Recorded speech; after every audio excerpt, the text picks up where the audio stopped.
So I want to switch treatments. Could you explain the process? I think, first of all, the important thing to think about is why you want to switch treatment. So what's the reason behind thinking about a switch of treatment? And obviously that can be for different reasons. Some people decide that they want to switch treatments because of the side effects they're having from their current treatment. Other people may decide they want to switch treatment because they're having continued relapses, so the effect isn't as good as they had expected.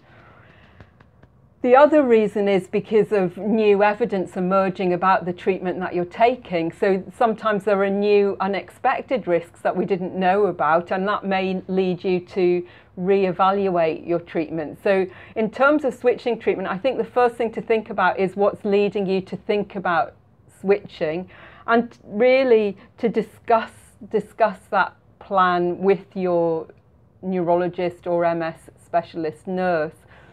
I think the other thing to bear in mind is that switching treatment isn't always risk-free. So there is sometimes a risk to switching treatment. So for people who are really well on their current treatment and are not having side effects and not having relapses, then it's a big decision to decide to switch treatment. So I think that's quite important to bear that in mind as well. I suppose also it might be difficult once a switch has been made to measure the difference in effectiveness of two treatments, because effectiveness isn't something that can be measured in a given month or a given 6 months or maybe even in a given year. So is that right, that it's then difficult to sort of decide whether or not the switch has been successful?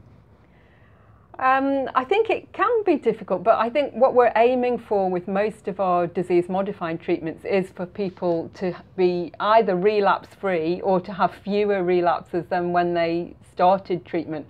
So I think it's always good to know and really to document really how your MS was before you started on any of the treatments. So how often were you having relapses? And so we then sort of calculate an annual relapse rate, and we would then compare that when you're on treatment. So at the least we would hope that your relapses are less on treatment, and at the best that you're actually free of relapses on treatment.